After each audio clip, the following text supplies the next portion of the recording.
इस परियोजना को अटकाने, लटकाने और भटकाने का काम किया था।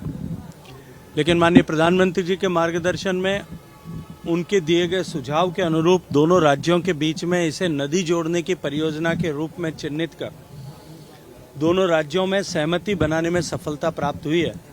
मैं हृदयपूर्वक माननीय प्रधानमंत्री जी का अभिनंदन करता हूं। राजस्थान का निवासी होने के नाते उनका अभिवादन करता हूं, अभिनंदन करता हूं। मध्य प्रदेश के माननीय मुख्यमंत्री मोहन यादव जी का धन्यवाद करता हूं, अभिनंदन करता हूं, और राजस्थान के माननीय मुख्यमंत्री भजनलाल जी का भी, कि उन्होंने दोनों राज्यों ने साथ बैठ करके और ये समझौता किया। और मैं विश्वास के साथ में एक बात कह सकता हूं कि ये समझौता केवल दो राज्यों के बीच में पानी के बंटवारे या दो राज्यों के बीच में नदियों के जोड़ने का समझौता मात्र नहीं है। ये राजस्थान के पूर्ववर्ती 13 जिले जो अब 21 हो गए, और मध्य प्रदेश के भी 13 जिले, जो मध्य प्रदेश का चंबल क्षेत्र है, मुरैना से लेकर के मध्य प्रदेश का मालवा क्षेत्र तक, उज्जैनी तक, इन सारे क्षेत्र के 13 जिलों के 2 करोड़ से ज़्यादा लोगों के जीवन में और राजस्थान के 3 करोड़ से ज़्यादा लोगों के जीवन में सकारात्मक परिवर्तन लाएगा। और मैं विश्वास के साथ में एक बात कहता हूँ कि इस परियोजना के पूरा होने के साथ ही राजस्थान में के इन 21 जिलों की तकदीर और तस्वीर दोनों बदल जाएगी। ठीक इसी तरह से शेखावाटी क्षेत्र के तीनों जिले, जहाँ जमीन का पानी सिमट जाने के कारण से पेयजल का भी बड़ा संकट बना हुआ है।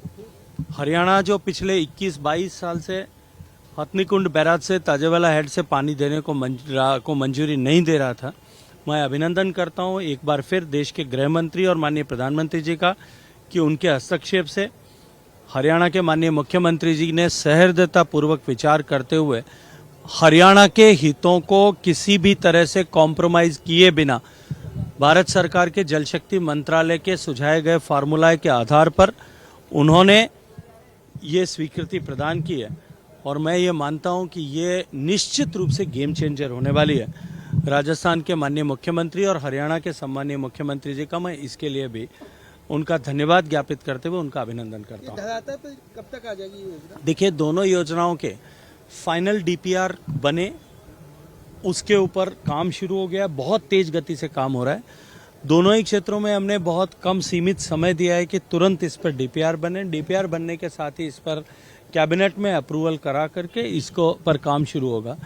एक बात मैं तारीख की घोषणा नहीं करना चाहता, लेकिन एक बात जिम्मेदारी से कह सकता हूं कि माननीय मोदी जी का ये मंत्र है कि जिसकी श्री गणेश हम करते हैं, जो उसका शिलान्यास भी हम करते हैं, और जिसका शिलान्यास हम करते हैं उसका लोकार्पण भी हम करते हैं। तो क्या लोकसभा चुनाव में जनता के बीच में इस इशू की गूंज सुनाई पड़ेगी? देखिए, मुझे लगता है कि ये असेसमेंट करने की जिम्मेदारी आप पत्रकार मित्रों की है कि ये गूंज सुनाई देगी या नहीं देगी। हमारा मंतव्य राजनीति नहीं था। हमारा मंतव्य इन 21 और 4-25 जिलों के लोगों को राहत पहुंचाने का था। मध्य प्रदेश के 13 जिले, राजस्थान के 21 जिले और 4 जिले हरियाणा के साथ ताजेवाला समझौते में, और हरियाणा का भी एक पाइपलाइन दिया है जिसमें हरियाणा का ये दक्षिण पश्चिमी क्षेत्र जहां पर पानी की कमी है, उस क्षेत्र में भी लोहारू से लेकर के और इन सारे जिलों में जो राजस्थान की सीमा से लगते हैं, इनको भी पानी मिलेगा। मैं ये मानता हूं कि इन जिलों के सभी निवासियों के लिए ये जीवन में परिवर्तन लाने वाला होगा, और वही हमारा लक्ष्य भी है और उद्देश्य भी है। सर, लोकसभा को फतेह करना, आपने 25 का टारगेट दिया है, क्या रणनीति बनेगी? देखिए, मुझे लगता है कि रणनीति को मैं आपके सामने आपके चैनल से उद्घाटित करूं, न तो इसकी आवश्यकता और न प्रासंगिकता ही है। भारतीय जनता पार्टी जीतेगी। राजस्थान में 25 सीट और देश में 400 सीट पर एनडीए जीतेगा। यह आज आप अपना कलम लेकर के, स्याही लेकर के अपनी डायरी में लिख लीजिए।